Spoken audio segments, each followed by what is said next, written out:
Shalom. Shalom, David. Shalom, shalom. Well, you look nice and warm with this blanket over you. Yes, yes. Does it look good? It looks good for this for middle of December. It's a perfect attire. I'm sitting here like some kind of a Buddha with my blanket on myself and my yarmulke on my head, which also keeps my head warm. Or maybe it's a modern version of the talis. You know, it's just like a winter talis. Talit. It's a winter version of the talis. Yeah. Yeah. Well, let's kick it off. Let's kick it off our Torah for the uninitiated, or as we call it, initiations for the no, it's a guidance for the perplexed, perplexed for the unguided. Perplexed for the unguided. Yeah, we talk about it's like our third session, and we just basically have a very free format, no particular structure, just an idea. An idea is we're just challenging the fundamentals. You know, we're not necessarily the yeshiva graduates, and we already make a disclaimer that anything we say cannot be held against us. Yes. Because half the time what we say we don't know ourselves what we're talking about. So that's the type of things we enjoy the most. Yeah. So last time we talked about the format was what's the Torah teaches us morality. Does Torah teach us how to look at life? My neighbor is doing this and this, something nice or not nice. Can they say, well, according to the Torah, this was Yaakov, did it, was exactly the same case. His neighbor was playing music too loud, and he told his son, Esav and Yaakov, to knock it down. So Yaakov went and talked to the guy nicely, nothing helped. Esav went, broke the guy's window, hit the guy with his head, he stopped the music, and it worked. So he tells us, if somebody plays music, just go hit him. But what if I'm not Esav? What if I don't have the strength and the chutzpah? What do I do? So Torah doesn't give us this example. So we have to kind of read it on our own. And we agreed in our conversation, kind of came to the, not agreement, but consensus that it's basically just a learning process. Our discussion, we'll talk about it. Maybe Torah intentionally didn't give us a complete recipe of the action, but left it facts and insinuations and hints so that we can fill and complete the story with our own thinking and with our own disagreements. So speaking of this, today, David and I wanted to, of course, we are both in Beersheba. So we're expanding, it's 8 o'clock Israeli time, and we do it every Tuesday at 8 o'clock, Mizrach Hashem. And today we want to say, what is Torah? Is Talmud the Torah, a prophet's part of the Torah? Who wrote Ezekiel? Was Ezekiel sitting and writing in Tel Aviv on Dizengoff Street? Or was it maybe Moshe Rabbeinu who wrote it, the manuscript, and just stuck it into the box, and later on, King David found it and he put a stamp? Is the Jeremiah? What actually happened? There's a lot of conspiracy theories, so to speak, in the world, that who knows who wrote it, and some people know more about it, some people know less about it, but the bulk of the people know just certain facts, but not all the facts, and we just wanted to bounce it around. Kabbalah, is it part of Torah? Midrash, is it part of Torah? How reliable what Midrash says? How reliable what Kabbalah says?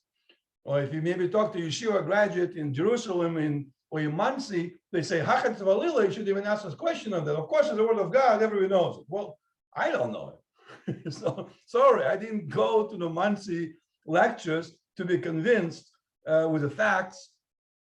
And maybe Torah tells us, well, don't look for the facts. Faith, belief is just there. You have to believe it, you don't need any facts. I just believe it. Well, most people, I think, don't feel comfortable with just trust me. Everything will be fine. Most people say, I trust you, but tell me a little bit about it. So today, that's what we wanted to kind of debate. Did not debate, but discuss and think about what is Torah? What is it? Why is it given to us? Who gave it to us? What do we do? Are we supposed to complete it? Is it a work in progress? Is it done? So what do you think, David? Well, that is an extremely big question, which is why I like it. It's like, if you would ask uh, let's say, a philosopher, well, what is reality? That's the kind of thing I like to talk about. I think about it every day. I still don't know. I've been thinking about it for 60 years, and I still don't know what is reality. Well, I'm still not sure. Aristotle, Pluto, they knew that. They knew, but what they say. They just didn't tell us, or maybe they had a hard time explaining to us. Yes, because we didn't understand Greek. That's right. It's all Greek today. Speaking in Hebrew. Well, the thing is, do you want, like, what is Torah? Do you want, like you said, do you want the facts, or do you want the traditional kind of, the traditional story? So I would say this. What is the tradition? Well, I would say this. I always love to tell this little joke. When I remember I once spoke to a religious guy, and I said, well, science says that the universe exists for approximately 15 billion years. That's not the 6,000 years that that Jewish tradition talks about. He says, well, that can be. I cannot even imagine 15 billion years. Can you imagine 15 billion years? I can hardly imagine 6. Can you imagine 15 billion? Or 7. Or 7, yeah. So I said, well, but you can imagine 15 billion shekels, right? You can imagine that, okay? So don't think in years, think in shekels, okay? Think in dollars. You can imagine $15 billion, right? If someone says, I'm going to have to invest $15 billion in this business, well, then you can imagine that. So there shouldn't be a problem imagining 15 billion years. It's just a matter of belief. It's just a matter of, how you look at reality. And this is where Torah comes, because I read an article this week about the, you're not going to like it, Lev. I read an article this week about the origins of Yom Kippur. And can I interrupt for a second? I just calculated, if assuming that a shekel bill is 1 millimeter thick, it's less than that, it's 1 millimeter thick. Right. Then it translates to about 1,600 kilometers. No. 1,600 kilometers, that's 15 billion shekels? If every shekel is a 1 millimeter, it's actually less than that probably, but let's say in 1 millimeter, and 1,600 kilometers, it's approximately driving in a car 16 hours. So it's approximately going from the Eilat to Carmon and back. Yes. So if you take the 16 billion shekels and then lay them down from Eilat to Carmon and fold it back, that's what 16 billion years of creation can be kind of imagined. Oh, okay. That's a nice calculation. I'm sorry. It's a tool for imagining, right? Right. So so the origins of Yom Kippur and the 10 days before the Aseret Yemei Tshuva, right? So this article, which I think is it's an article about historical facts. Okay, so basically the word, I will explain why I'm getting into all of this, but the word kippur, to lechaper, in Hebrew today, we say that kippur is like forgiveness, but actually it's not forgiveness. It's lechaper, means lechasot, to cover. So right now I am covered by my blanket. So ani kiparti et atzmi, right? Ani kiparti et atzmi basmicha. I covered myself with a blanket. I am ani mechupar, right? Basmicha. So, and that's the same thing that the Torah says, that the Noach, הוא כיפר את התיבה He covered the בגומק. ark. He covered the ark, but the Torah says kiper. It doesn't say kisa or something else. It says kiper. So Yom Kippurim is not the day of forgiveness, it's the day of covering. Now, what does it mean? So the origins of Yom Kippur are actually do not come from Israelite tradition. The Israelites, when they were 70 years in Babylon, they were exposed to Babylonian religion. And in the Babylonian religion, in the 7th month, there was a special day in the Babylonian religion.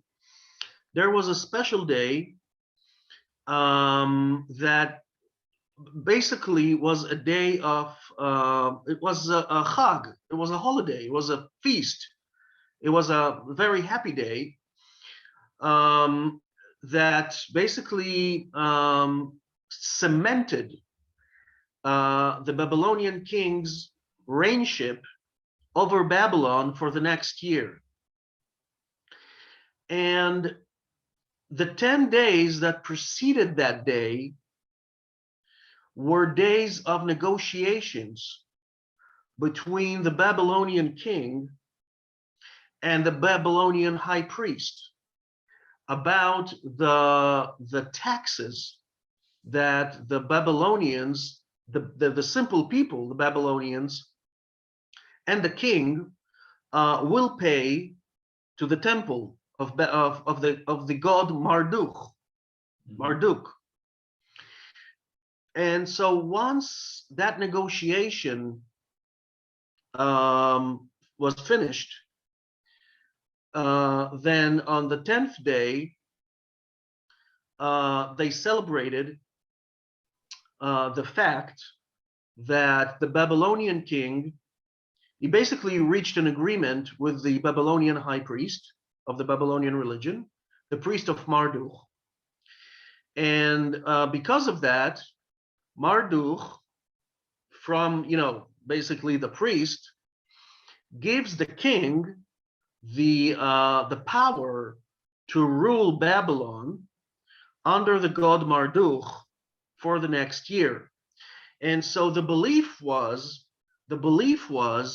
that if the king and the Babylonian high priest have reached an agreement of the taxes that the people will pay to the temple, it means that the negotiation was successful and that it will be a blessed year. So it will be a good year. And if the negotiation goes wrong, then there's going to be a problem and it's going to be a cursed year. And it could lead to uprising and all of those things, because then you have a conflict between the king and the high priest. Which is, you don't want to have, you don't want to fool with the clergy. Absolutely. You don't want to, you don't want to do that. So those were the 10 days, and the 10 days of the negotiations, and the 10th day was the announcement and the celebration of ending the negotiation and celebrating the king's reignship under the god Marduk. And they brought out all the statues of all the other gods, the lesser gods. And on the 10th day, during those 10 days, the people were praying to Marduk that the negotiation goes right, that everything is okay. And then they were taking out. Everything okay? Okay, sorry, go ahead. So they were taking out all the statues of the lesser gods into this place out of the temple.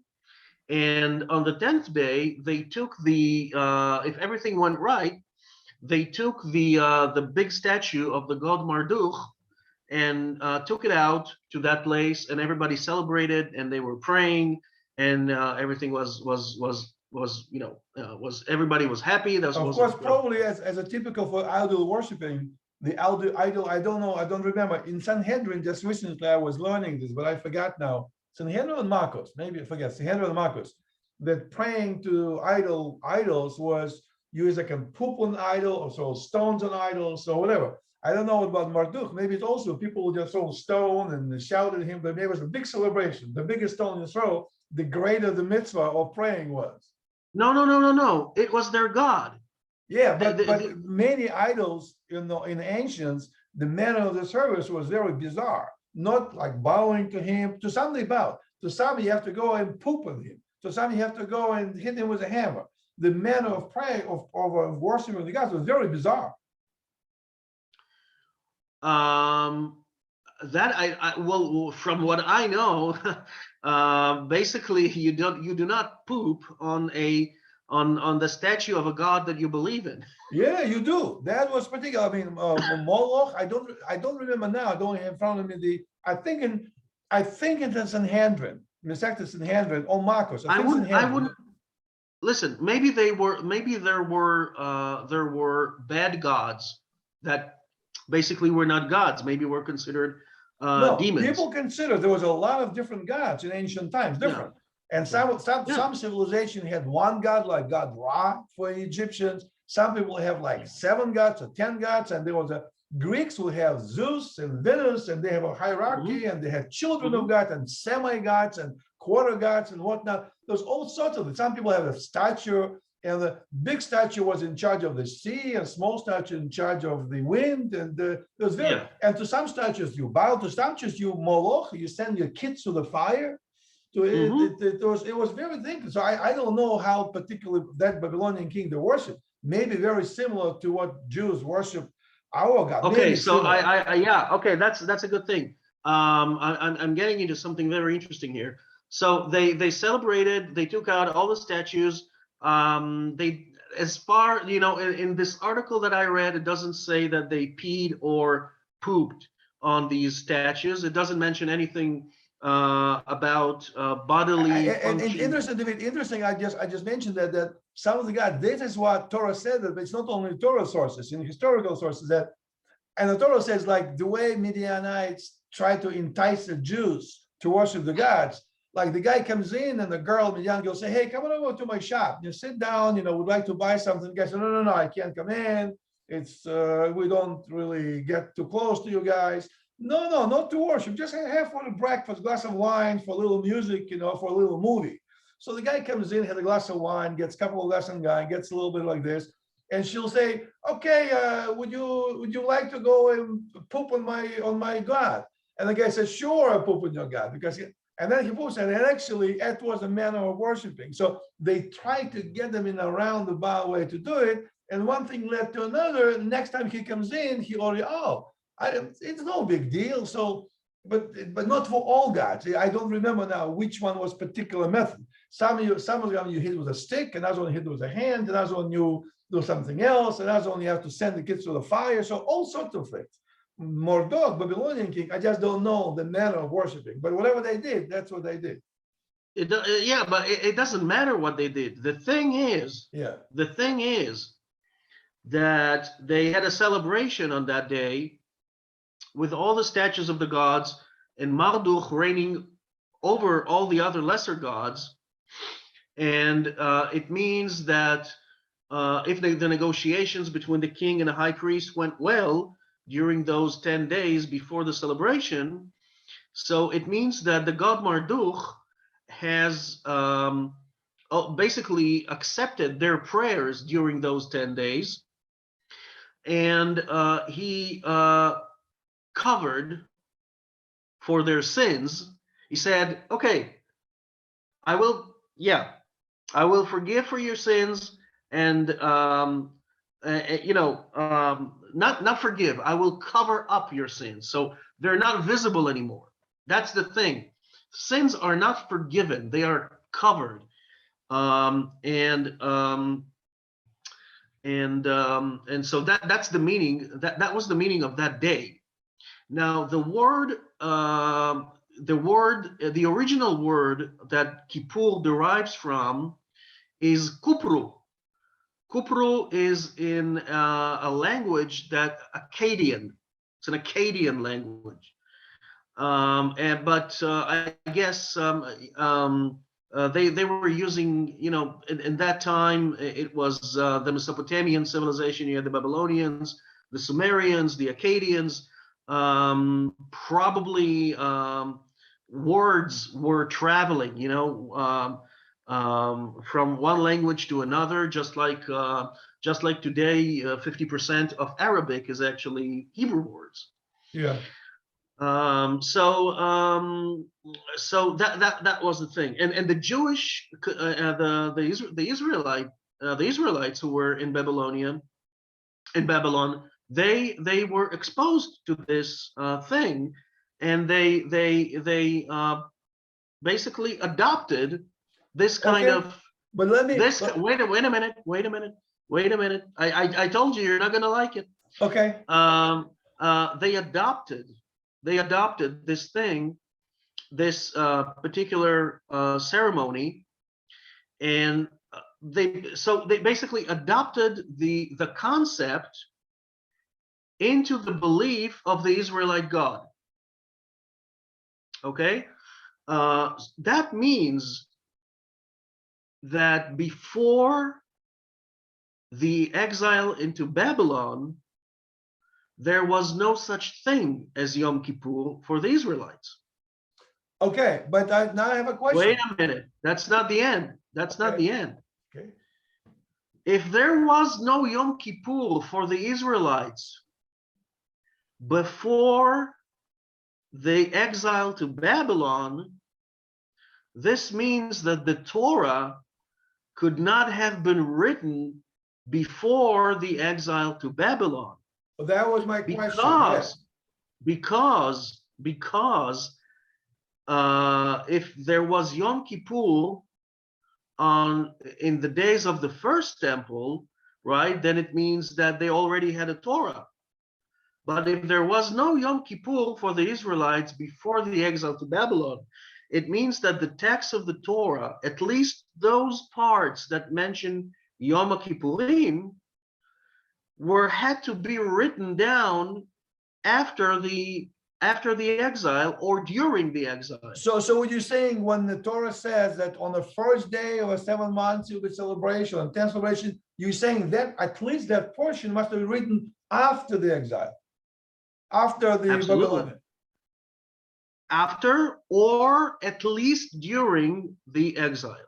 During that. But now the question, of course, most people listening to our recording will say, fine, but how do we know? How do you know that? How do we know that Babylonian had this custom? I mean, we have a historian book. How do we know Babylonians could have taken from us? Where does it say the Babylonians had this custom? And if they had the custom, who is to say that we didn't have it our own and they happen to be similar? Well, how do we know? This is a question you always keep on asking. And I guess that the reason you're asking this is because you don't read a lot of books. It's written. That's my question. So I'm asking, where did you get that information? Well, I will send you links. Okay, I will send you links. By the way, the name of the Babylonian Yom Kippur was called the Akitu. You just Google Akitu, okay? Babylonian holiday Akitu, and it will tell you everything you want to know about it. There's not just Wikipedia, but you will find many articles on the Akitu. But you will know that, yeah, not my opinion necessarily, but many people listening to our discussion will say, I don't basically put much trust on Google in anything.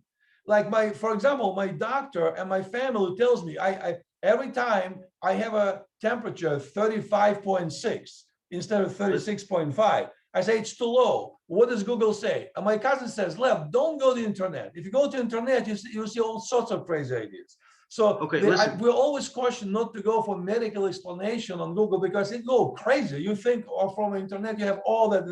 How do we know that if Google tells us information that it's trustworthy? Well, I can say, how do you know that what the rabbis tell you in the synagogue is right? I can also ask that question. Well, ultimately, you're right. Ultimately, I cannot even prove that the earth is round. I can say the earth is flat. How do I know that for sure? I didn't travel around the earth a full circle to personally know it. Maybe the pilots aligned. Okay, so then you have a problem. So you personally have a problem with knowledge. You do not trust knowledge of any source. No, I trust it, but I want to know what is it. What do you mean? What is it? If I would find Egyptian, let's say I go to Cairo. I was in Egypt. I went to Cairo or to Luxor, and they gave us a tour of the pyramids. Right. And in the pyramids are other hieroglyphics of Egyptian hieroglyphics, and people know how to read them. It says in the pyramid, on this day we build a table. And I trust them because they say this is how we read. I don't question them. Is it really A or B or C? How do you know what you're reading? Maybe it says twinkle, twinkle, little star. And it tells me I build a table. How do I know? But I trust that language that's on the pyramid is authentic Egyptian language going, I don't know, 3,000, 4,000 years ago, whatever I trust. Then once I trust that the letters are authentic, I see what it says. And it says in such and such year, we'll build this pyramid. So I know I saw in a pyramid letters that pyramid was built in the year 1274. That I saw. I can trust it. Even then, I can say maybe somebody 200 years ago came, Lawrence of Arabia, came with a hammer and knocked those letters. And now the guy 200 years say, well, this letter was done 3,000 years ago. Maybe not. Maybe they did it 50 years ago. How do I know? Well, but at least I have an element of acceptance, some element of acceptance that maybe. How do I know if I go to Babylon, to Iraq, and if I go to Iraq and I travel this, will I calm down? You're screaming. Oh, my wife is telling me to tone it down because I say to her, how do I know if I go to Iraq, if I don't do Baghdad, which used to be, Babel, if I don't go there, I'll find some kind of historical ruins. And Assyrian language will say, on the 10th day, we do this, it will be picture illustration. Do they show this information, showing it to show that they did this?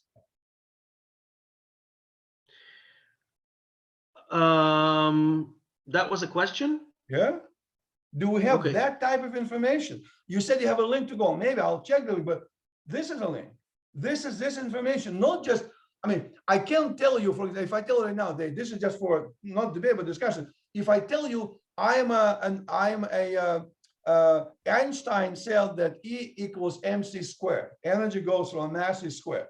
Maybe it's mc cubed, or maybe it's the force power, or mc 2.2. How do I know? So the problem, so Lev, the problem is I'm sorry to say so, but the problem is not with the world. The problem is with you, because you have as far as I understand what you're saying, you have an inherent distrust of information of any source, and that makes not for any source. The source I just explained on Egyptian pyramids, I trust them. I cannot bring to life a Babylonian king. I'm sorry.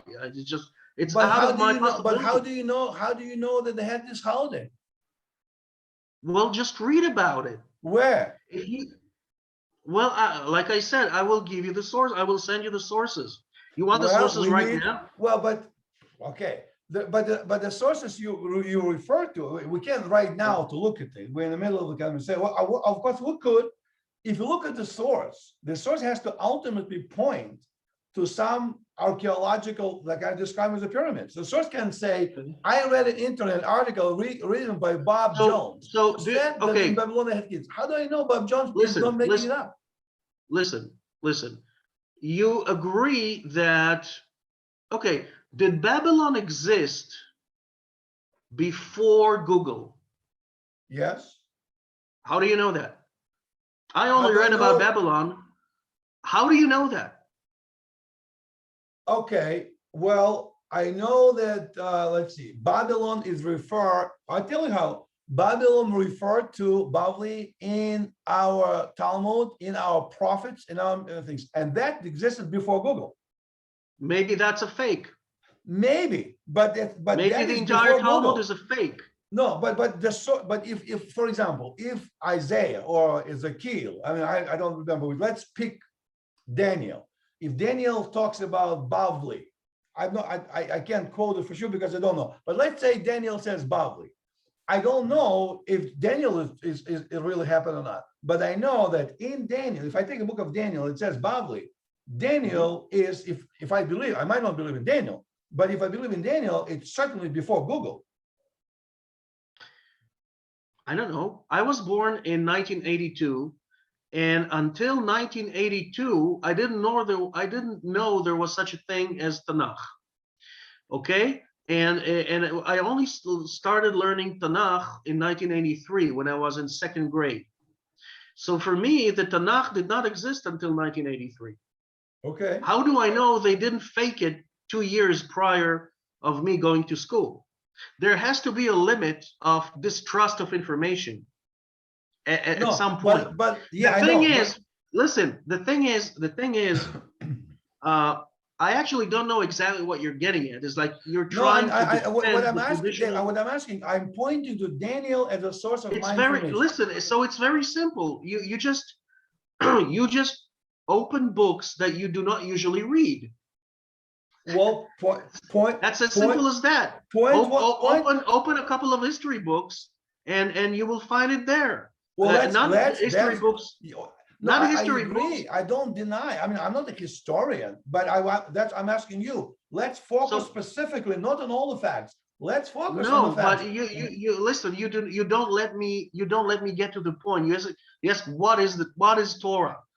Okay. So Torah is a process. It's not. I don't care what people believe. Okay, I don't care what people in the synagogue tomorrow morning will tell you. They will tell you, oh, David is a blasphemer. No, the Torah came down to Moses from God. They don't. They have zero evidence for this. Zero. There is zero evidence in archaeology, in literature. Moses doesn't exist in any written document out of the Torah. How would you explain that? Are you sure Can't. it's true? I don't know. Yes, absolutely. You go through ancient Egyptian texts. There is not one text, not one, that even talks about Hebrews fleeing the land of Egypt. Not Now even we're talking. one. Now it's very interesting, Dave. I really glad we're It going doesn't to because, exist. yeah, And the Hyksos, by the way, on Sunday when we did the Russian Torah lesson, you said that the Hyksos were Arabs. That's not true. The Hyksos are held by at least 50% of historians that I know. And some of our Jews and religious Jews are held to be the Israelites. The Hyksos are the Hebrews, and that's where the story of Joseph comes from. okay. Okay, the Hyksos, in those days there were no Arabs in Egypt, and the Egyptians we're talking about those dynasties who built the pyramids and all of that. Those were African. Those were black people from Africa. Those were Ethiopians. Okay. They had nothing to do with Arabs. Well, But the Hyksos, they were an outside group, probably, I'm not saying 100%, probably from Canaan. And they were the only foreign dynasty ever in the ancient Egyptian history.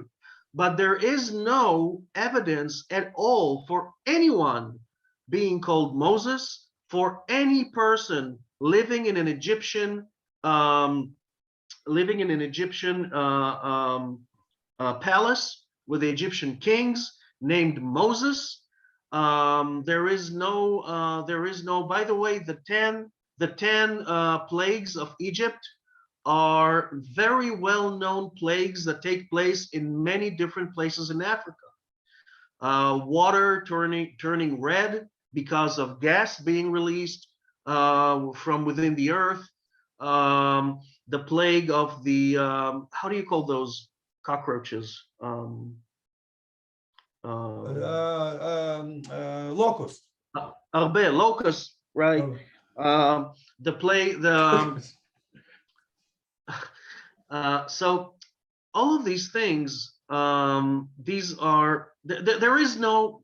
In other words, the Jewish exodus from Egypt is a story that only exists in the Bible.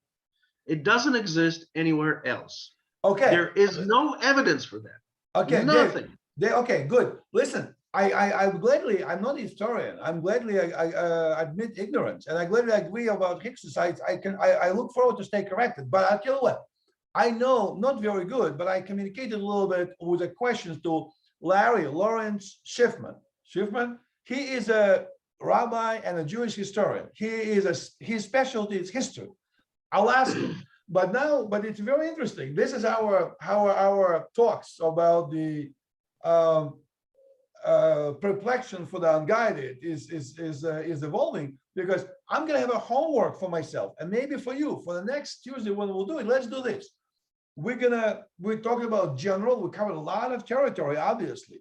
And of course, people listening to us, some says, well, these guys are really smart. They really get into the guts of it. Some people say, these guys are idiots. They don't know what they're talking about. I don't know why I'm even listening to it. It could be probably a spectrum of opinions. No question about it.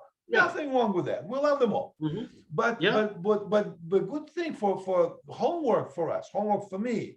And your mission, Jim, as a mission impossible, should you choose to accept it, is to do this. Let's focus on two facts, just two. And I want to look at myself because I don't know. I need to find out. I'm ignorant right now. You're right. I want to find out if Moses, Mashiach, how it's called, was referred anywhere outside the Torah. You say it's not. I don't mistrust you, but I want to try to reach out to people I know and say, hey guys, does anybody know? So help me out. Maybe somewhere in the pyramids it does say. I'll ask. That's one thing. And the homework for you, I will challenge you for the next discussion, bring specific sources. No, not the link on Google, but for link Google there, let's say it's a book written by Bob Jones in 1963, in which he quotes such and such religious foundation, which is, so not just Bob Jones in 1962 said about it, but how do we really know that what you're saying is really factual data? I'm challenged to prove if Moses existed or not. You challenged to prove if your sources point out to that holiday in Babylon. Okay, no problem. My problem is that if I believe that if I show you a proof, you're not going to believe. So you say, how do you know this is an evidence? No, if you show me the proof, or if I show you the proof, if I tell you about the Moses, if I come back next Tuesday and say, David, I found the book. Here's a book. There's a book. And in this book, written by Bob Jones in 1962, it says that Moses says did exist, and Egyptian sources say that Moses was called Moshe. If he says this to me, if I tell it to you, you shouldn't believe it, because I think what you should tell, who is this Bob Jones in 1962? Who is he to claim this? And if he says that Moses didn't exist, why should I trust him? On what big deal Bob Jones in 1962 said that? Who is Bob Jones? So the sources must be, now the person himself might not know, but the source he quotes to must be reliable. And if their source, ultimately has to come to the source with a factual, like for example, here's a picture of the stone in Babylon or in Egypt, and it says that, not just because somebody in New York or in Switzerland wrote a book and he said, I talked to my son the other day, and my son, when the last time we talked about in our Russian class yesterday about the Joseph, that people believe Joseph is tzaddik. And my son says to me, well, I thought so too, but I talked the other day to one rabbi. I'm not sure it's Orthodox, Reform, or Conservative. I don't even know. And he told me that I actually have a different view. I never liked Joseph. I always thought he was an egotistic, selfish guy. That's what I think he said.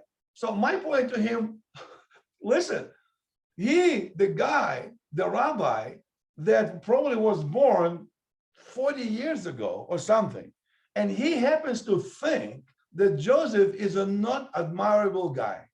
Well, 3,000 years of history and all our Jewish sources, majority of them, prevailing majority said that Joseph the Tzaddik is a great guy, although he made some mistakes, and comes in one guy in 2021, and he said that he doesn't think so.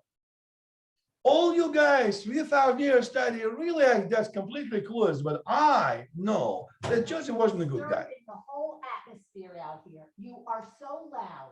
My wife is criticizing me, I'm too loud, so I have to tone it down a little bit. Okay, so that's what I'm saying. And my son says, yeah, I can think, come to think of it, I have to go. My rabbi says, oh, excuse me, sir, but who are you to challenge 3,000 years of our history? So nothing wrong to challenge our history. It's not like we don't trust anybody, but we want to have evidence that ultimately has to lead to some historical dig, excavations, stones, graves. Listen, you are aware of the fact.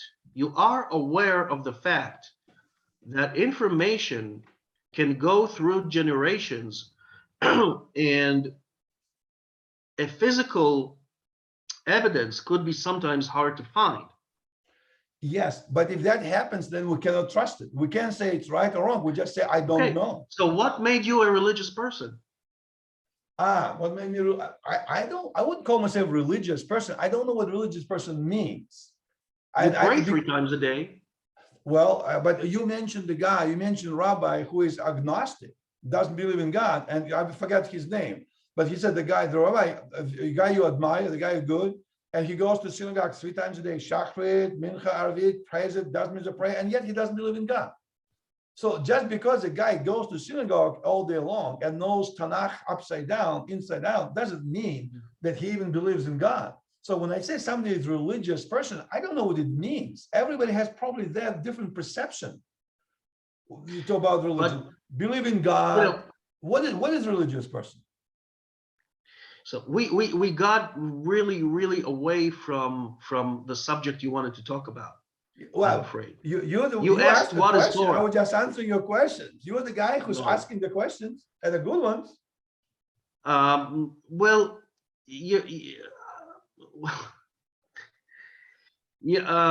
okay.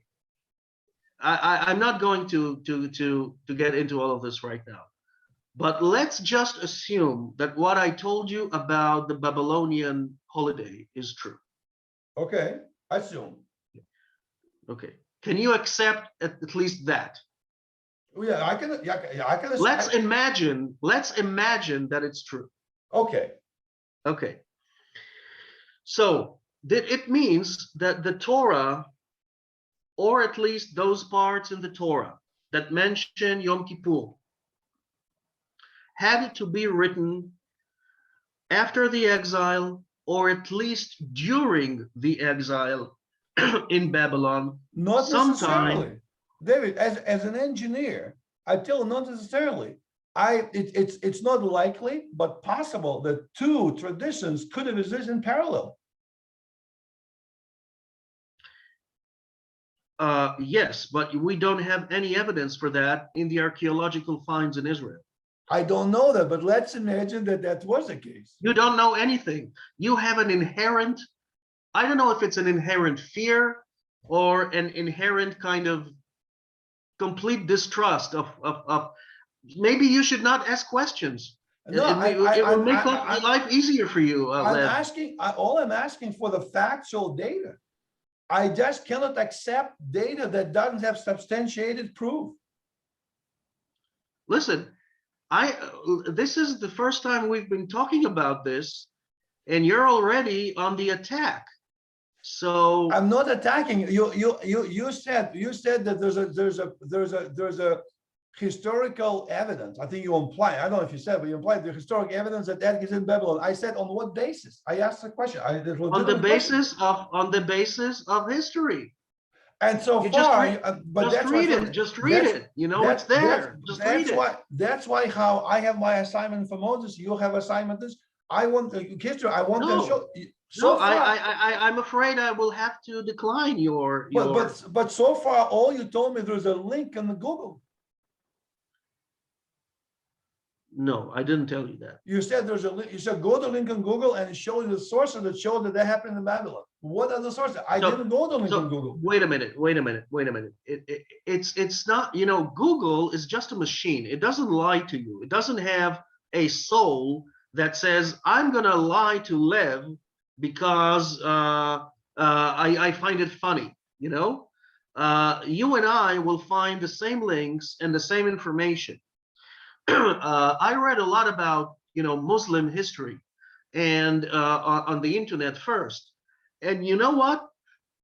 It then pretty much coincided with things I read in books, in real physical books about Islam.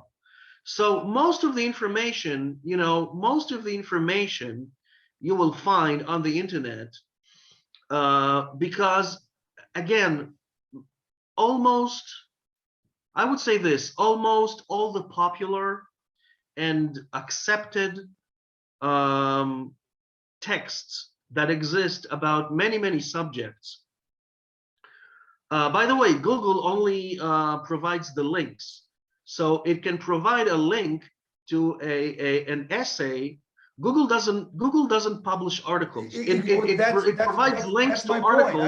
I agree there. That's my point. That link you're talking about. Google provides you with links to essays and information on other websites. It could be websites of universities. It could be websites of professors. You know, Google is just a machine. I agree. That is my question. I'm asking now. I mean, when I say use found on Google, what I'm really asking you, Google, you're right. I 100% agree with you. Google just a link. It links to what document that says, what document, who's the author and the title of the document that talks about Babylonian culture. That you said, the dialogue, negotiation between Babylonian priest and Babylonian king. In which historical document does it say? My question is, what makes you distrust what I said now? I want to know what document do you have that says that? Why? Doesn't matter This what? Doesn't matter why, because you say it exists. And I listening, representing many people will say, how do you know that? How do you know? I mean, people have a right. Listen, okay. So basically, what we need to do. Hold on. I'll give you an example. I wrote several. No. Listen, this means that what we have to do before each time we record a podcast like this, we need to do a personal preface. I need to come to your, or you will come here, and I will need to show you stuff so that when we do a podcast, we can actually move on to the subject you want to talk about. And the subject you wanted to talk about is what is Torah.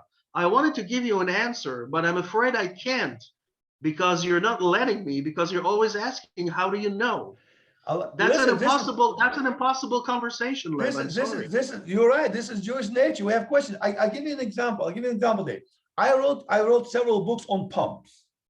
I'm a pump expert. I don't know much about other things, but about pumps, I know something. I spent 40 years in pumps. And I say that, for example, bearings in pumps require lubrication in order to operate properly.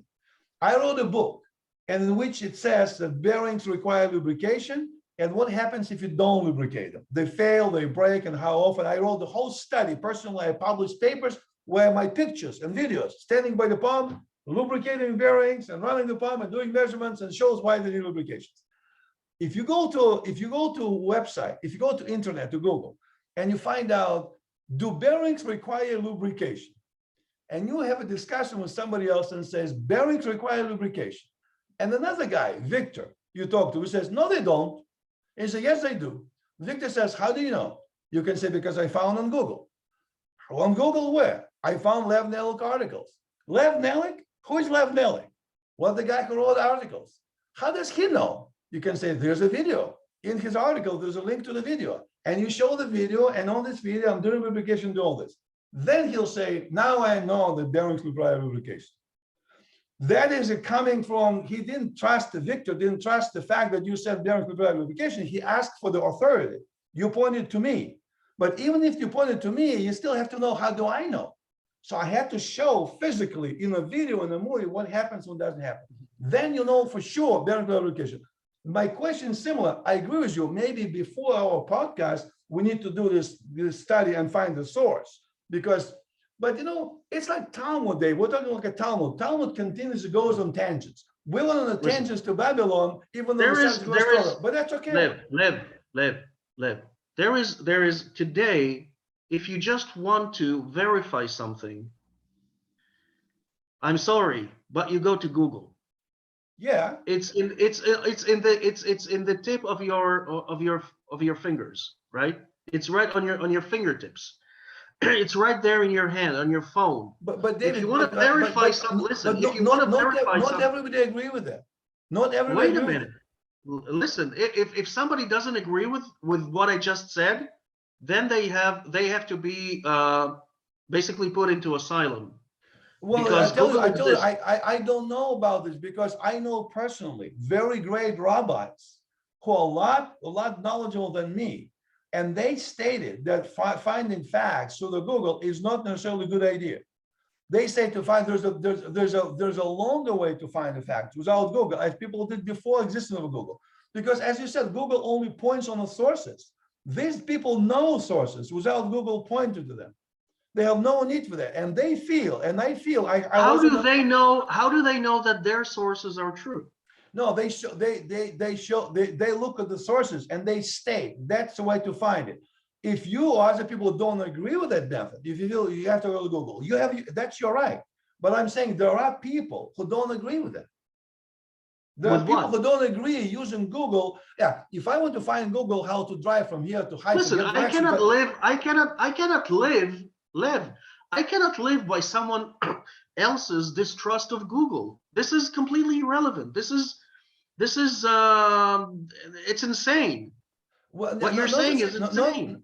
Dave, not necessarily. You don't know the people who say that. You can't claim they're sane or not sane. All I'm saying, there are opinions that feel Google has a place. If you want to find directions or maybe how to construct the building or something, maybe Google. But for certain things, the Google is not good and counterproductive. You may not agree with that opinion, but all I'm telling you, there is opinion in existence by very significant, wise people who hold opinion contrary to yours. Who are they? They don't say you're sane or not sane. They're just simply saying this is your view. They just don't share that view. In order to have a divergent of opinion, does make one person sane or not sane. It could be multiple views on the same thing. There are people who don't trust that going on Google and finding sources is a good idea. There are people like that.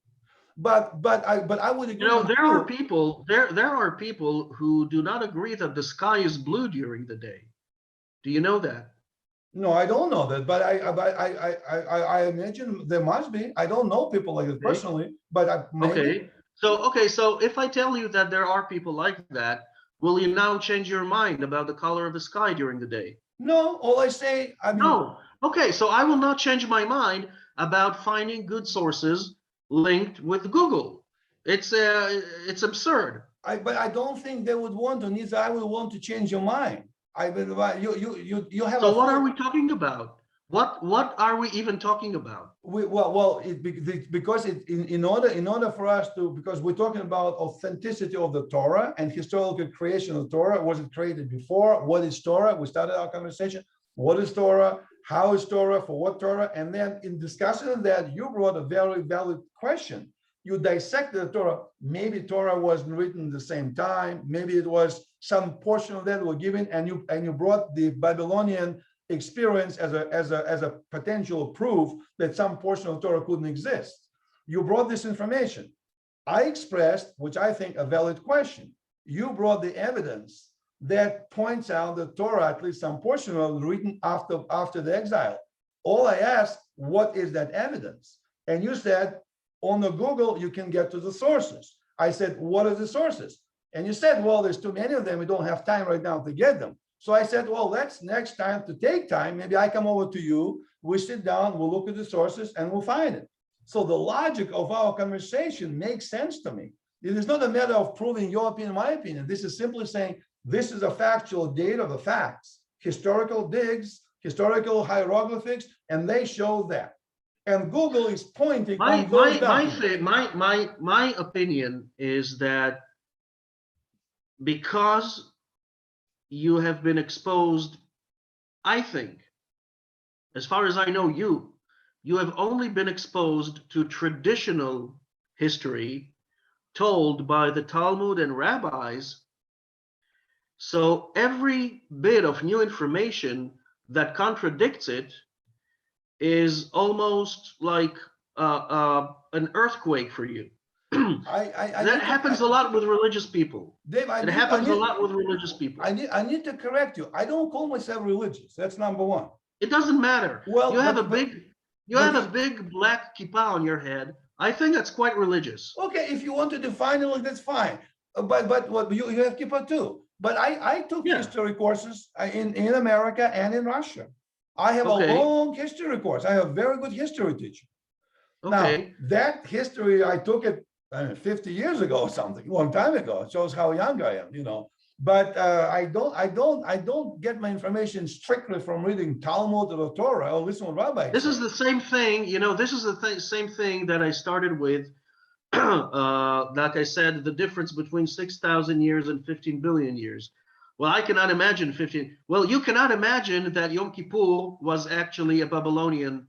No, Was actually, I didn't say that. I didn't say that. I didn't say how did? I Okay. didn't say that. I didn't say that. Listen to what I said. I didn't say I believe your story or don't. I simply said I want to know the data, proof of your point. That's all. Why? Because in order to believe in some statement, you have to know authenticity. That how do I know Okay. the book you read is not made up? How do I know that? How do I know? How do I know that Moses existed when there is no other evidence except for the Torah? You don't know that there's no other. I don't know that. Again, that's right. So you ask what the Torah is. The Torah is a collection of myths and commandments that follow these myths. It's a process. But David, It's a process. again, you're moving forward with our conversation, which is fine. But again, the element, my question, you asking why? Listen, people have a right to ask the questions. If the question is asked, it needs to be answered, not why.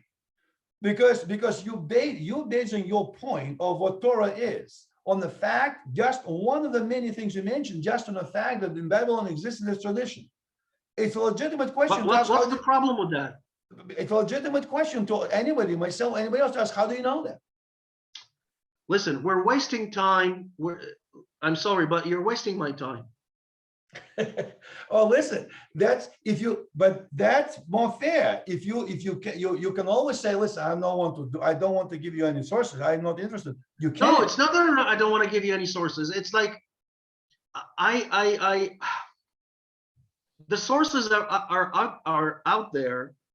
Once we finish this recording, you can go and within 10 seconds, But you can get I so many. I want You can find so many links to so many great sources. David, I know, but do me a favor. I want you to point me the source, not the link, the source. I will not. Why not? I You won't. don't have it? I won't do that. I won't do that. So you did not present your sources. And I will not present my sources. Okay. That's Isn't that fair. clear enough? That's fair. We live in a free country. You don't have to present sources, but you don't have to Okay. prove. Okay. I'm just telling you, I'm sharing with you the things that I know.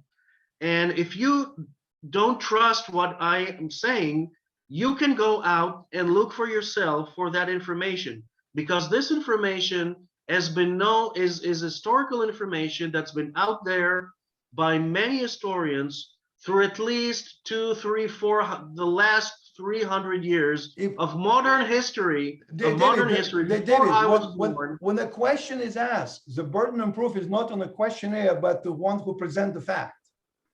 Yes, but this is not a podcast about presenting books about Babylonia. This is about Babylon. This is should have been a podcast about what is Torah. Yes, that's true. But in this, the element that led And to I this, gave you an example of something that is known to history. This is not controversial it is theory. there. It's not known to me, and I think it's not known to many other people as well. It doesn't matter. It doesn't matter. Go and find out.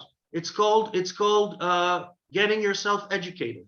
It's similar to say, That's what I do. It's what I do. I read books. It's what I do. I read books. Well, I read books. That's wonderful. But what I'm saying is, when there's a discussion, And I also read articles, on the internet, and I wouldn't have had access to those articles if it wasn't for Google, So show me that article. I can send you tons of links, but No, not the links. you can find them yourself. No, Just type Babylonian history, but Jewish I know, but Babylonian history. send me a article or link to an article, just one. Why Just should send I me. do that when you can Google it yourself? What's David, the problem? But can you send to me? I will not do it because you can do it yourself. I won't do it. I can't do it myself. I'm not going to do it. I'm not going to do it because Okay, it's stupid. then you don't have a proof. You don't have a proof? So don't ask me questions. That's fair. That's fair. Okay. Listen, I have to say, this is amazing. We have a very heated discussion, and I don't know how it works, but every so often, because I only have like a 40 minutes window, we were talking for an hour, and Zoom didn't kick us out. Might be some kind of miraculous. That's because of the heated debate. I think we lost. I think we lost the point. It's very unfortunate. It's very unfortunate because the discussion of historical sources. Listen, I would not have given you an example of something if I knew that I was giving you bullshit. Okay, so because I respect you and I respect the people who are watching, will be watching this podcast. So my example for the Babylonian origins of Yom Kippur, that's not historical bullshit. And if you have hard times, I understand people who only cling to traditional, I would say traditional knowledge. And so everything else, of course, for them will be an earthquake. It's just if you would tell a Muslim believer that Muhammad never existed, not even in Mecca, because even Mecca did not exist when Mecca almost did not exist. No, that's true, but you cannot listen. When you have people discussing an opinion, you can't criticize or blame people for having different opinion. People have a right to have opinion contrary to yours. You can have an opinion about something you know. You cannot have an opinion about something you do not know. You just mentioned, you keep coming back to the fact that it's not an opinion. It's not an opinion. That the sky is blue is not an opinion. I'm not talking about blue sky. You said I only cling to the traditional sources. You don't know what sources I cling to. I didn't tell you that I believe that I never said, I didn't go into discussion of authenticity of the Torah. It was maybe if you go to Meir Sharim and ask religious people, they tell Torah, as you said earlier, Torah was given to Moses, we believe in it, that's it. I didn't say that. I didn't even tell you anything. I believe it, so I didn't believe it. I didn't discuss my personal beliefs about how Torah was given or not given. I didn't discuss it. All I said that the version that you presented, I am asking for a fact to substantiate that theory. And you said you can go find myself. And that is that's what I'm doing. That's what I'm doing. Yeah, you're doing this. But usually when This is actually interesting. This is a relatively new tradition in America. People, as you know, in American politics, they accuse somebody to be a Russian spy, and they tell them, if you're not, you prove me that you're not. Yeah. The normal jurisprudence, if somebody accuses somebody, they have to come up with a proof. He's a Russian spy because here's a picture of him going to Putin, and Putin gave him $1 million. So he's a Russian spy. But you cannot blame, you can't throw some facts out. You say you don't believe the facts, you go find yourself. You cannot have the person prove his innocent. It's a person has to prove the guilt. So when somebody so when somebody presents wait a minute, bulletin. I have a news bulletin. In the days of the Babylonian Empire, there were no video cameras, so they did not record the Akitu ceremony. Yeah, but you got it So from I somewhere. cannot provide you. So I cannot provide you, even if I would pray all night long to our beloved God Yahweh, I will not be able to provide you with a video or a photograph of the ceremony of Akitu. No, I'm not asking for that. I can't do that. It's I'm not impossible. You didn't hear me. I didn't ask you for that. I asked you to show me the book written by somebody who said that, other than you. And then? Just show me. Then I'm asking for that. Show me the book or brochure that says that is written, published. Okay, and then what? Then we'll see. Then will be our next discussion. First, we just one thing at a time. So we don't. You're right. So we don't cover too much territory. Just one book, pamphlet, and not just reference to somebody. That's something. From there, maybe we can bridge it on to the next context and get to Babylon, or maybe not. But I want to know a book published in 1983 by CRC Press and John Wiley, by such and such author, in which he said that Babylon there was this. And then what? And then what? I cannot understand. Then we'll see. I want to see. What do you mean? So every time I give you an example, I have to come with sources. It's impossible. No, I'm not bullshitting you. No, it's like if you're saying, David, you give me examples that are complete bullshit. No, if I don't believe you. No, if when people, that's an impossible conversation. When people discuss about historical facts, they have to have facts other than their own ideas or reference to the. Yeah, but this is. But listen. But you agree that this podcast is not this is not a lesson in the academy right now.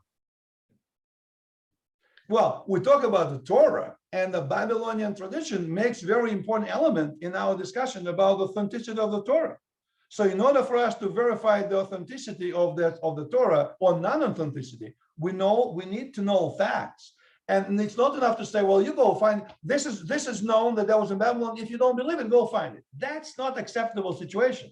If you're presenting, yes, it is. Yeah, no, it's not. Listen, it could have been a non-acceptable situation before Google, but now there's, you know what? Don't go to Google. Go to Amazon. Okay, go to Amazon and find books that deal with Babylonian history. Okay, don't use Google. Go to Amazon.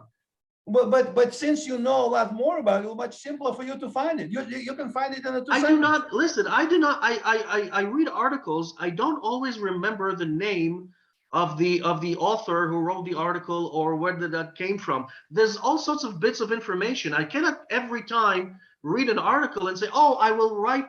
You know, who wrote this in what year and what did he have for lunch? So Lev believes me. David, it's not going to happen. Dave, I just tell you, I've been to a lot of conferences, published papers, and I had a lot of discussions in the scientific community. In my experience, when people present theory, they also have the substantiating documents, there are the references. That's a common situation. Listen. Let's do ourselves a favor, okay? And I will ask you, do not publish this video, because this video has gone completely berserk. It's completely crazy, and it's off topic completely. You know, it's very much. If you don't trust what I'm saying, don't ask me questions, and let's just stop doing these podcasts. David, listen, you make it personal. You say if you don't trust me, listen. I'm not expecting you to trust me unconditionally. it's not like, I'm not saying you're lying. All I'm asking you, I want to know the sources, and I'm interested in terms of sources. That's nothing to do with trusting, not trusting. So go and find them. It's in the tip. It's under your nose. For heaven's sake, it's under your nose. You're on the computer right now. Go to fucking Google and search for Babylonian history. What's the problem? Okay, Dave, okay. Listen, this was great. Now we're definitely more than an hour. Now it's an hour and 15 minutes. It would be interesting to stay on and being recorded to see how much time does the Zoom really give us. Would it be, maybe if we stay on, never log off, we can always do it for free. Like maybe I should log off, just keep it running. And then every time we have our class, we just log in and we never have to pay for the Zoom. We found maybe a free way to have a Zoom recording. Well, maybe. Interesting. David, that's great. Listen, thank you very much. Oh, hold on a second. Helene said he had some questions for you on something else on the poetry. Hold on. What a minute. Something. Go ahead. If you recall last time, I guess, I talked with you or whatever. I said, what's science? Do you remember that? We were talking about science. Science. Well, Oh, maybe. yeah, I just took this off because you couldn't hear. Okay. Yeah. I mean, Okay. I think we were saying Torah and science. I don't know. Oh. Yeah. I remember. What's the question? Yeah, I remember. Remember? Well, Yeah. when I started to go to school, I mean, when I didn't go to college till much later in my life. Mhm. And when I went to college, I never liked school, first of all. Something was wrong with the educational system. Wrong, really wrong. As a young person, a young girl, I kept feeling this, but I'm only beginning to understand it now, but before I didn't know either. and I was, as a little kid, it was very hard to get me to even go to school because I never felt safe there. I felt there was something wrong with it. Something was wrong. Anyway, I did graduate high school. And it was such a welcome graduation to get out of there. And then much later on in my life, when I met Lev, he said, gee, you don't have a profession. Don't you want to be something? What happens if something happens to me? How are you going to support yourself? Blah, blah, blah. So, so I went back to school. I actually wanted to be an undertaker, but he didn't want me to be an undertaker. So it's a dead issue. He didn't want that. So I said, it's a dead issue, right? So I said, well, I happen to like the health field, but I could never be a nurse because I just can't see breaking someone's skin, like with a needle or anything. I have no problem to see blood and broken skin, but I can't break it. So I said, but I like physical therapy. I was always an athlete. So, maybe physical therapy, whatever. So I went back to school. And I got a degree there and whatever, in massage and everything. But when I started school at that time, and I really did not want to go to school, and I had mentioned to him, I said, okay, I'll go, but very bad things are going to happen if I have to get into school. I'm just telling you, watch out. And actually it did, because when we had to go there for me to get into school for the exam to get in, the school we were going to was maybe 30 minutes down the road? Yeah. Maybe a half an hour away down the highway. And I said to him, okay. And I was a nervous wreck because this was an entrance exam and I knew I was going to have to take extracurricular stuff because I had been out of high school already for 50 years, So anyway, I said to him, well, let's leave at 12 o'clock. And he said, what do you mean? It's half an hour away. And, it's half an hour away and you only have to be there at 2 or something. What was it? Why are we leaving so early? And I said, I'm telling you, we better go early. So I got him to take me there early and we get down the highway and the exit to the school. Traffic jam. To the school I'm going to, the exit is closed because there's a big traffic jam. And we're sitting in the car till the very end, like 3 minutes to get to school for me to go take this exam. So that was the send off to start going back to school. Anyway, so when I went back to school, this is what I wrote. So we're talking about science, right? We were talking about science and Torah. So this is what came to me, is my own writing. And after I had read it several times, I realized, to me, it's the complete opposite of Torah. And this is how it goes. I entitled it, it's called The Acceptable Tower of Babel. Babel, just talk to them about it.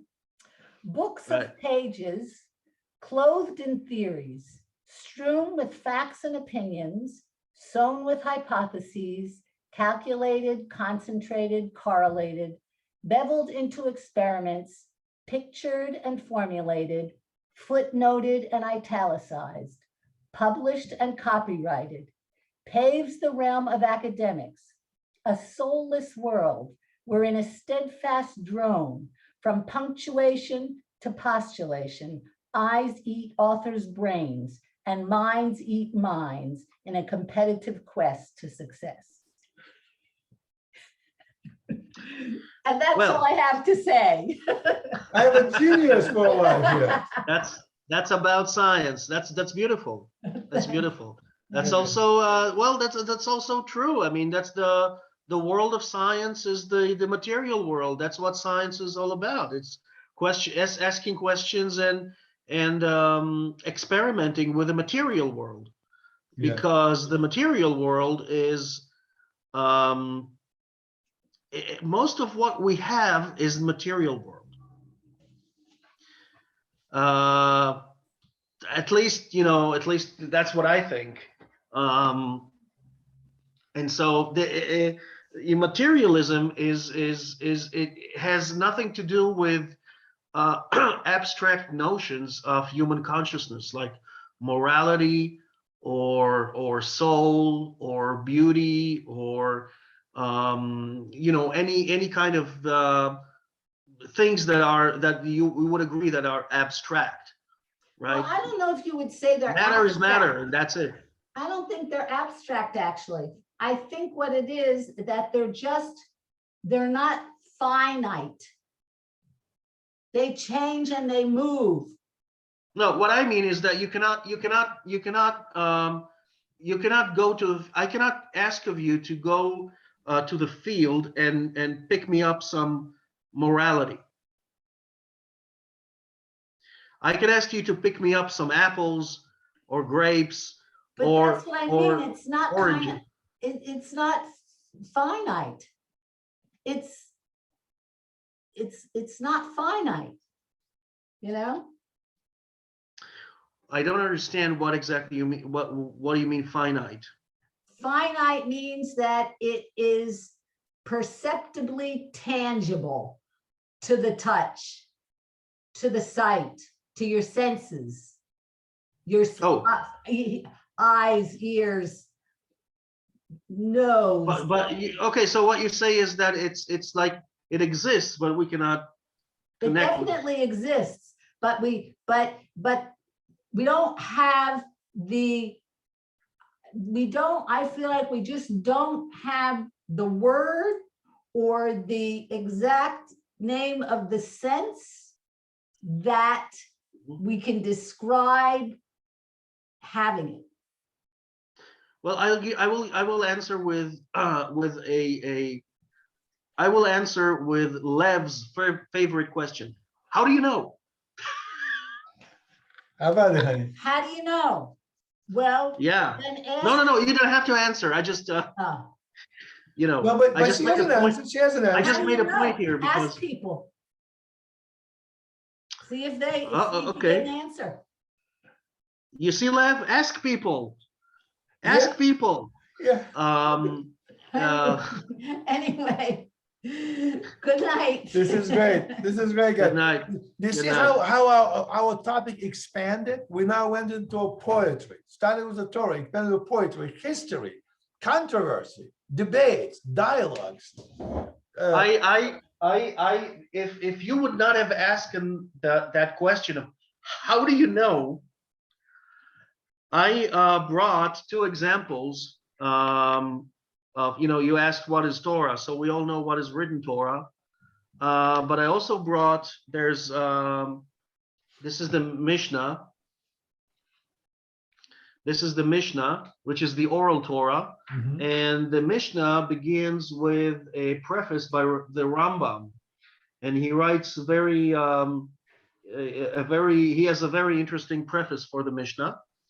So the Mishnah is the basis for the Jewish oral David, Torah. that's entire Mishnah or just one of the tractates? No, it's one of the volumes. I have 3 Ah, volumes, okay. and they include all the six parts of the Mishnah. Okay. And this book is it's called Aderet Eliyahu. This is the book. This is the halacha book for the Karaite Jews, because the Karaite Jews do not accept the Mishnah and the Talmud for the reasons that I couldn't have. The reasons I did not give you, because he asked me, how do you know? By the way, so here's a source, right? So Yeah. I'm not just speaking about Aderet Eliyahu. I'm actually showing it to you. This is how it looks. There you go. See, we're converging. This is how it looks. Yes, Dave. I love you. That's great. Okay, this is how it looks.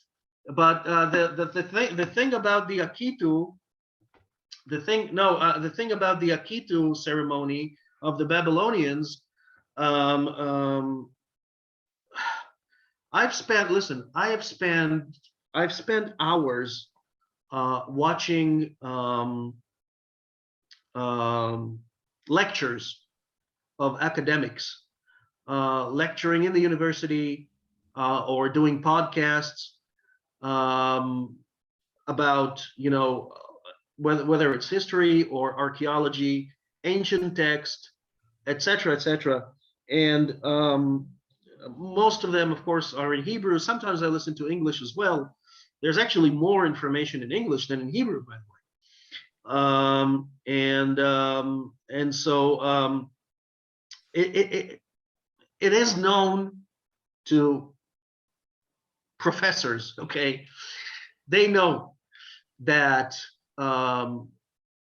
there's a very big difference between the days of the first temple and the days of the second temple. The days of the second temple are the days of the Torah as you and I know it.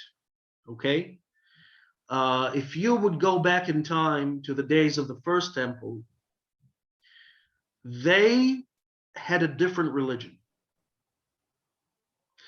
And it was polytheistic religion. They believed in many gods. Even the Bible itself. By the way, the Bible, people say, yeah, the Bible is the first monotheistic book. No, it's not a monotheistic book at all. The Bible is a call for monotheism. It's a call for monotheism, but it documents all sorts of other gods, from the Baal and Asherah and Anat and Ashtoret and Chemosh and Milcom and Zebul and Sin. All of these gods appear in the Bible. They're there. People worship them. People who worship those gods are referred to in the Bible. And the thing that in the Bible, the only God that actually wins, okay, is Yahweh. And so the Bible is a call for the belief only in Yahweh and accepting Yahweh as the only God. Among all other gods, he is to be revered, really, and all other gods are false gods. This is the tendency, this is the goal of the Bible, basically to make a belief in one God. Mm-hmm. And so the parts in the Bible that, according to the Bible narrative, are after the Torah, okay, like the book of Samuel and the book of Kings, and all the stories about David and Saul and David and Solomon and the prophet Samuel, Shmuel. These people, they lived in the days of the first temple, they didn't have the Torah. This is mind-blowing, and it's really difficult to understand. But they had a different religion. They had probably, sorry, not probably, actually, they had a different concept of Shabbat. Because this is a very good example, this is a very interesting example. Shabbat, for the ancient Israelites, Shabbat was a once a month event. The Shabbat is when the moon is full, and that only happens in the middle of the month, in probably the 14th or 15th day. And so it's not a weekly Shabbat. There is in the ancient Israelite tradition, there is Rosh Chodesh and Shabbat. Rosh Chodesh, the beginning of the month, and Shabbat is when the moon is full in the middle of the month. That is Shabbat. And Pesach, by the way, right, is on the 14th, right, on the 14th of Nisan, right? This is Shabbat Agadol. And up until today, the weekly Shabbat before the Leila Seder is called, up until now, it's called Shabbat Agadol. But this is where it comes from. So the Shabbat was always Shabbat Agadol until they started the weekly Shabbat, that every seventh day is also a Shabbat. So what I'm saying, that religion is a process. It goes, you go back 3,500 years ago, and people don't know what you're talking about. You tell them, oh yes, there was the great Exodus from Egypt, and they go like, what? What are you talking about? We don't know these things. When did it happen? Yeah, what people in Egypt? There was no one in Egypt. I don't know anyone who came from Egypt. What are you talking about? And so it's a process of both. It's a process of both a tradition being updated for all sorts of reasons, mainly political reasons. And we know that the connection between politics and religion was very, very tight in those days, up to the point that some, kings were revered as gods. So it was completely, religion and politics was completely mixed. Up until the religion that we have today, and it puts a big question mark on the existence of God as we take it from religion itself. You know what I mean? You know what I mean? Yeah, I know what I mean. It's So fascinating.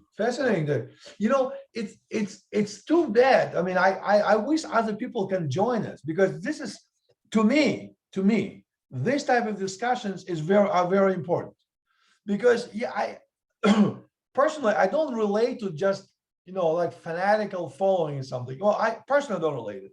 If some people do, that's fine. I'm not criticizing. There are some people who live their lives and they're very happy. And Rabbi says this, so we do it. The Rabbi says this chicken kosher, the chicken kosher. It's this. I have to go to work. I don't have time to worry about it. And a lot of people have very comfortable, good life with no worries. Why this, like this? Fine. Maybe that's the way to be. But people are different. Me personally, I'm interested to know. There are some people want to know a lot. Some people don't want to know anything. And, there's 8 billion people in the world. There's 50 million Jews. We're a small percentage of the whole entire world population. But even within us, we have also different opinions, views, facts, whatnot. So I just wonder how many people, like if you take 50 million Jews, like what we're talking about, I think they probably will be of interest not only to Jews, but a lot of people. I mean, Chinese can be talking about. They probably have a similar discussion about Chinese culture, or Christians might have similar discussion about Christian culture, Muslim. I would imagine people want to know the basics of this. I would think that this type of discussion, rabbis would be interested to chime in, psychologists would be interested to mention something, factory workers, people of all spectrums of life. I'm just wondering what percentage Yeah. of people are interested in this, or would it be like 99.9% people say, hey, Dave, what do we left? What you and Dave are talking about? There's only two people in the world that are interested to listen to what you're saying. And those people are Lev and Dave. You live in David, right? Yeah. Or maybe if other people never had a chance to hear what we're saying, if they heard it, say, wow, that's wonderful. I would like to chime in. I would like to argue. I would like to, I just enjoy it. I know I'll ask one guy, Rob, he and I go biking together. He's a very nice guy. And he and I, as we're biking, like for 2 hours in the desert, we talk about religion, we talk about history, lots of things. And I think he's the kind of guy who would be interested. I want to ask him, what do you think about our discussion? Is it something that people are interested? Are you interested in it? Do you relate? Do you have similar questions that we do? Or is everything clear for you? Is your life clear? You have no debates? Everything's fine with me? I have a lot of things in my life that I wonder, mistakes I've made in the past, good things made in the past. I wonder sometimes, other people have similar experiences. And sometimes when you talk to other people don't open up because they say, I don't care to share my personal things with other people. It's my personal. Some people, on the contrary, they say, well, I have similar experiences. Yeah, talk to me about it. I share my pain. I can relate to them. People look for common souls. They have similar views. Yeah. I'm just wondering what you and I are talking about. Is that really of interest just to two of us, or to entire 50 million Jews? 1,000? No, it's of interest. It's of interest for many people. What motivates me personally, and what brought me to this is the question: can Jews today, and this has to do with the crisis of faith, which is a process that started around 250 years ago. The crisis of faith. When on one side you have the crisis of faith, and that happens because of the rise of science, right? Mm-hmm. So we ate the forbidden apple, forbidden fruit, the science. Yeah, and that is the fruit of knowledge. We're supposed to touch it, but not eat it. But we ate it. Right. And knowledge is what took people away from believing in God and living a traditional life. And the whole world has changed because of that. And what motivates me, I have to say, unfortunately, to me, not for the better. The world changed not for the better, I think. Because I also think so. And well, some things are good, like this, the ability to have a conversation. I feel very great. For me, it's almost like psychology, the practical psychology, because like in you, a balancing of you, I feel like a common soul. The person who also feels my thoughts. Not necessarily I agree in every point. We're not the same person, but have a like commonality of discussions and wonderings about it. And I guess, one thing I say. What I wanted to say is that what motivates me is the idea of, can the Jewish people, on whatever level, from the lowest level to the highest level. Okay, let's say that the lowest level is someone who only does it a kiddush once a week on a Friday night on the table, right? And the highest level is like you would say, okay, like the Haredim. Okay, so that's the levels of faith, right?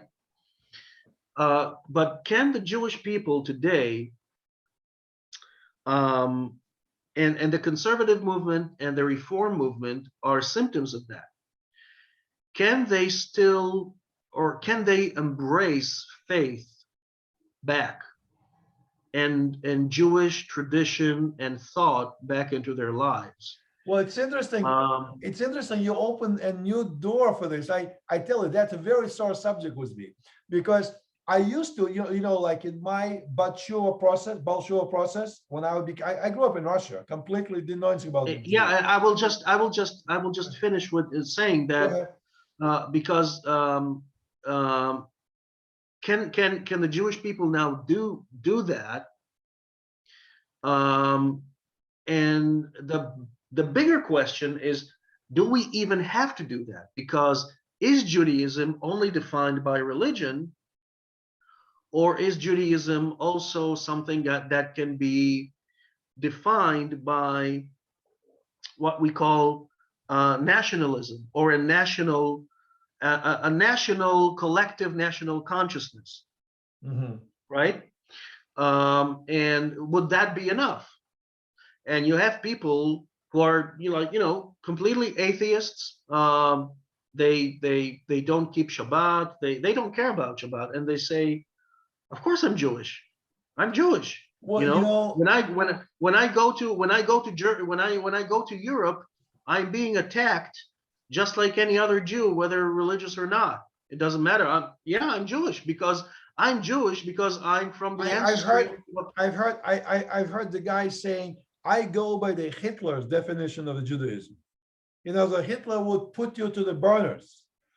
Yeah, Even your great grandfather was Jewish and the great grandfather was not. He will go like yeah. this. So, I mean, when it comes to this, but the reason I mentioned about, like, I'm very careful to mention conservative reform because I just say that I grew up completely, I wouldn't say non-religious, but kind of like completely ignorant. Like most Soviet Jews grew up. What do I know about which Torah? What's Torah? Torah, Svora, Torah Bora. That's where But Tora Bora, right? Yeah. as I started to learn a little bit more about when I came to America and later on, the tendency, as you probably know, maybe in Israel similar to Batshuva, to go from one extreme to another. All of a sudden, you're holier than thou. All of a sudden, Mhm. you know this, and tefillin, is it 7 times or 8 times? Oh, wait a minute, you put it 9 times. Oh, you should just unroll it. This does no good. Your prayers didn't go anywhere. And people probably look at me and says, "What kind of nut is this guy? Not leave me alone already. I can put my tefillin anywhere I want." So, and I would say, well, reform people and how Mendelssohn started this and how in Germany started this, and look what happened, and they don't do this, and they. And then I found that when I do it, first of all, I immediately antagonize 2/3 of the or more of the Jews. Like now, reform people say, well, if you're such a smart guy, just don't call me. Or conservatives say, you know what? If you criticize us, then knock it off already. Don't invite me for tea. And I'm finding it doesn't matter right and wrong. It's better to look at it. I look at it now, and maybe there's a process of going through the stage. And nobody hit me over the head at that time and say, Lev, just take it a notch easy. Take it easy. Don't be so critical of what other people think. Just do what you have to do. If somebody asks you to help somebody, help them. Don't tell them why this guy across the street doesn't help. You help. And I remember Yeah, one time I talked to my rabbi and says, well, Rabbi, you know, um, this lady needs help, and we always help her. And her son lives across the door, and they don't help her. It's not right. And he said to me, Lev, you do what you can do. If you could, he would. So don't ask his questions. If you can help, help. Don't start criticizing like this. None of your business. So and now I came to the point that I don't put any labels. I don't even care. The only reason I say this is Haredis or this is reform and this talks not in describe how good, how highly religious, how good they are, but just to sometimes just the like a technical definition. Well, where is this region? Oh, when you go turn right, that's all Haredi live. Then you find it. Oh, just for that reason, but not to quantify people's moral values or beliefs. And listen, if they believe that the Jewish guy can marry a non-Jew 5 times and then don't baptize, don't do circumcision, and still believe their grandchildren are Jewish, I'm not going to decide. I'm not going to issue my opinion. I'm not a rabbi. I don't know. Let God decide it, and God will take care of it. Let God play God, and I play left. Let's not left play God. That's so. yeah, So, but this type of conversations, and I'm finding the more tolerant I become, I think of that, the more non-judgmental become, the more helpful I think I am to other people. You know, people know when they talk to me, I hope that I'm not there to check. You know, how often do you go to synagogue? Do you go every Shachrit? No, I'm sorry, I can't help you move your refrigerator to the second floor. You know, if you can move, if your back hurts, if you have a bad back, don't help me. But if you can, and if you don't go to Shachrit, that's a different story. Don't worry about it. Yeah.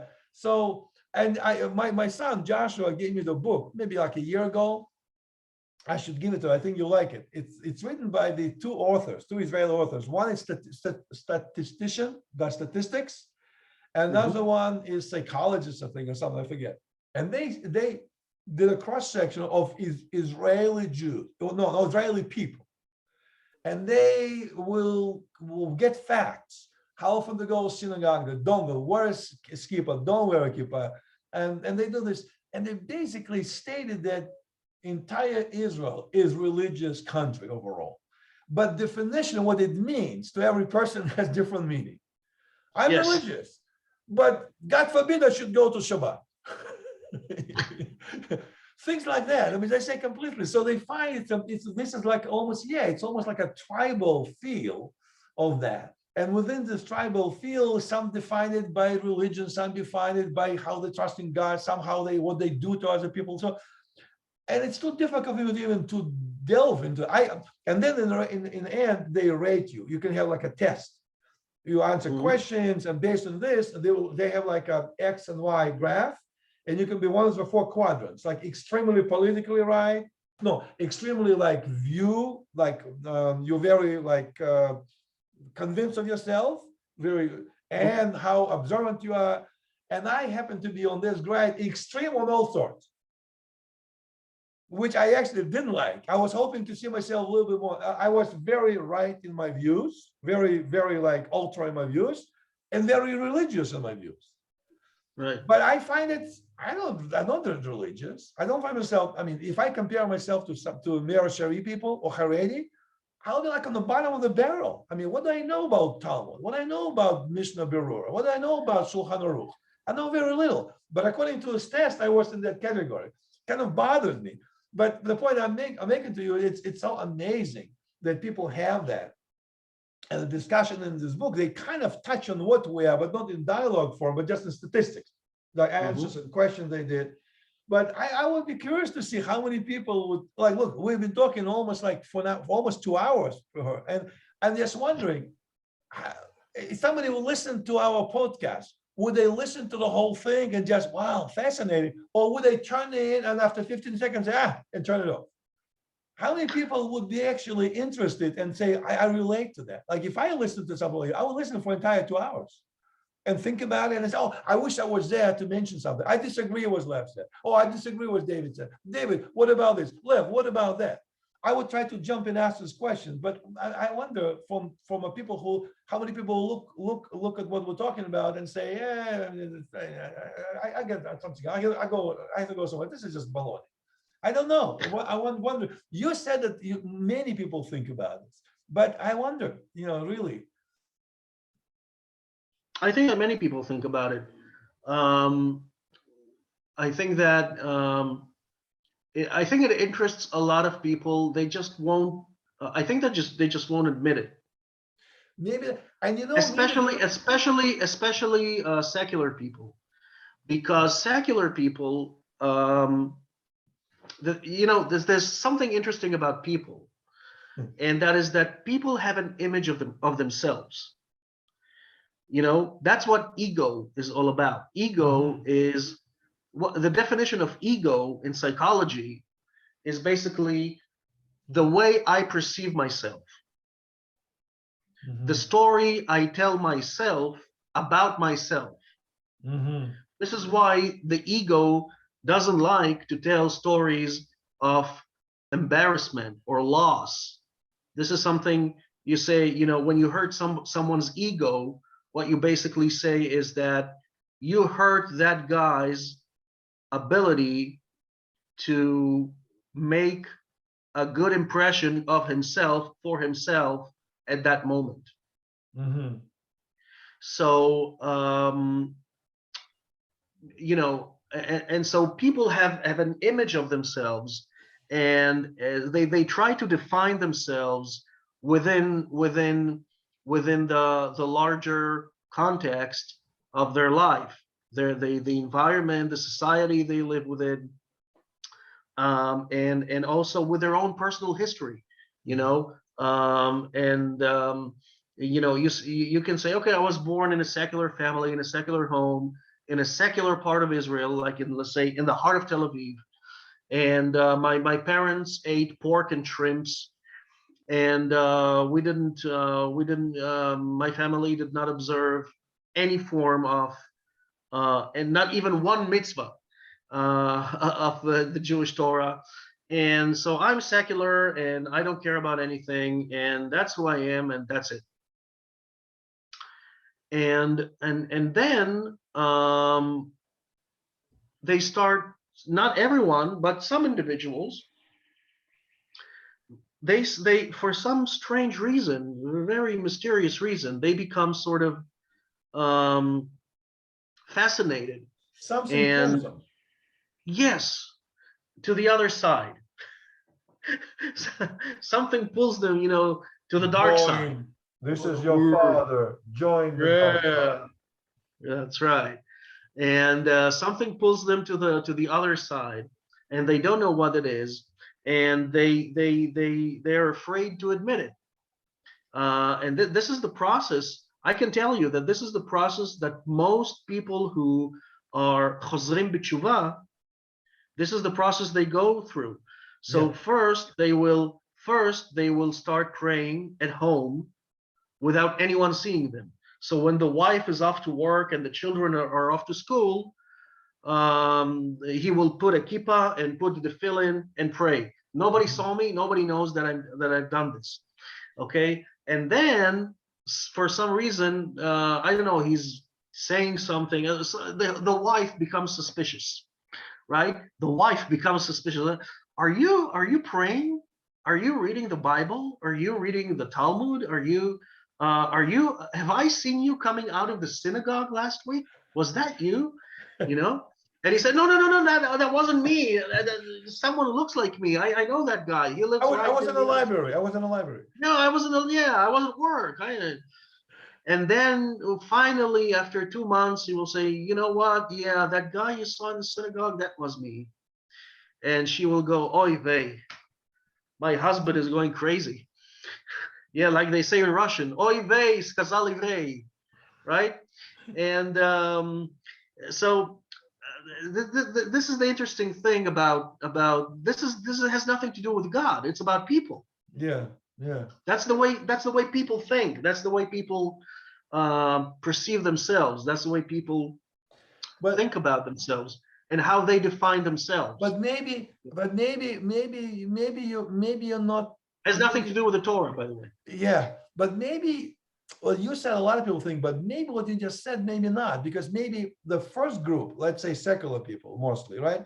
If they listen to our recording, they'll say, this is a bunch of bull, and they'll turn off immediately. Religious people also turn off immediately for different reasons. They say, well, these guys go to the discussion, debate, trying to figure out what life is all about. I know what life is about. It's all about Hashem. I go to shul. It's time to go mincha. Bye. Find second love. So the people who end up, in other words, we will lose, quote unquote, left and right. The religious ones for one reason, secular for different reasons. So who is left? Again, maybe just two of you. I have a feeling like Victor is probably with us, and Michael also in our Russian Torah study. They're also interested in these discussions. But that's four. No. I think there's more. There's more of us like that. How to find out? I was so curious to find out. Not only curious, but to be honest, it's personal for me. It's helpful to me. Like when I'm talking to about this, I enjoy it. I like it. It makes me feel better. It answers a lot of questions for me. That it's I think it's healthy. I think it's good. It's good to have a you tell other people in your group who has similarity of views. It's a group psychiatrist a little bit. Like, you're talking about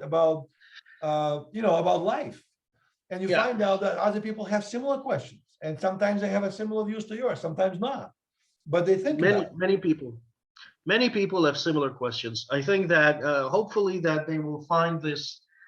Hopefully they will find this video and they will somehow relate to it. And if they do, they can link into us. And Yeah. maybe, you know what? Maybe I'll do this. Hold on.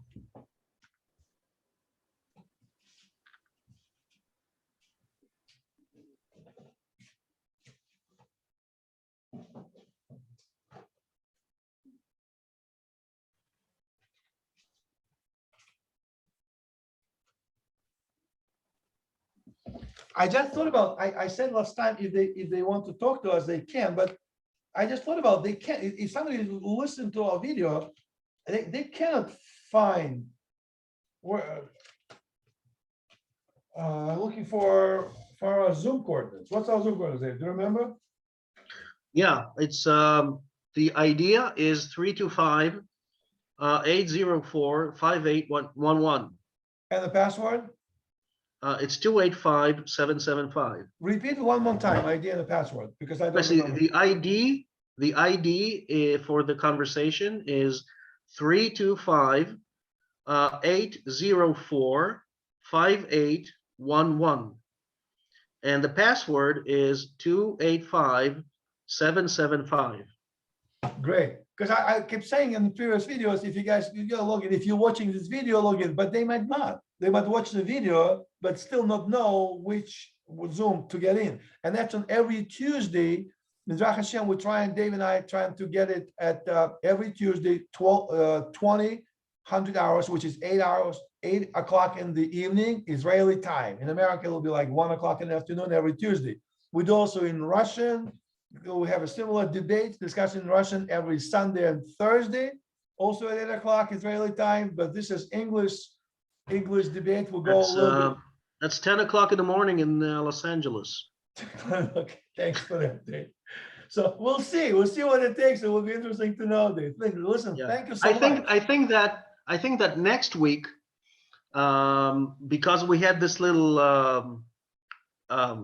little virtual quarrel over facts. Nothing wrong with that, great mind. No. So we got away a little from trying to talk about the Torah, and so I think we will talk about these two books, and I think I'll just finish this video. Which is a Mishnah and the Aderet Eliyahu. Yeah. The Aderet Eliyahu, which is the halacha book for the Karaite Jews. And I would say, Yeah. David, and I would say to your point, if anybody listening to a recording right now, if you log in, if you want to be more prepared, as David and I just implying, look up ahead of time if you have time. We will mention Karaites, which is minority opinions in Jewish real, but nevertheless, like 50,000 people, I think you mentioned in the world, right? Karaites. Yeah. What's their history? Where they come from? How do they differ? Because for a while I didn't know. I thought they were influenced very much by tzaddikim, Sadducees and tzaddikim, so we're all on the temple days. But they've corrected me. There's some connection, but not a lot. So if that will bring us probably to what David just pointed out when we talk about the Karaites and the Mishnah. And I have to just let out a little secret. David always tells me that he has agreements and disagreements on both sides. Certain things of Karaites appeal to you, so not. Just like mainstream Judaism, certain appeals or not. And I think many people probably deep in their heart, if they're honest, would agree that not everything that we do in life would necessarily relate to. Certain things we like more, certain things we have some issues with. Like everybody probably has this trouble. So if you guys listening to our podcast recording will say, we talk about what Dave just mentioned, okay, look up on Google or somewhere we'll choose to, Karaites, Mishnah, the Torah, written Torah, how the different Jews view oral Torah, and there's many opinions, and that's what we will talk next Tuesday. Right. So if you and I will just finish off. I will just finish off with saying that this is quoting Rabbi Uri Sherki, which is a very interesting rabbi. He said something that should make things very simple. Everything that is in Hebrew is the original, and the Aramaic is comments. So for the Mishnah, The Mishnah is the not the original. It's the basic. So the Mishnah is the basic, and the Talmud, which is in Aramaic, is the Gemara. comments on the Okay. Mishnah. Right. And so the same goes, the Torah, which is in Hebrew, that's the basic. And the comments of the Torah, which is in Aramaic, is the book of Zohar.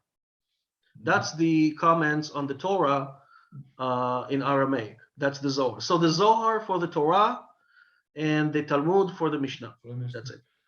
Very good. Thank you for this night's closing remarks, David. And we'll see everybody again at 8 o'clock next Tuesday. Mizrach Hashem. Shavuot Yeah. Tov. Bye-bye. Bye, Lev. Okay. Thank you, my friend. Talk soon. Bye-bye. Thank you.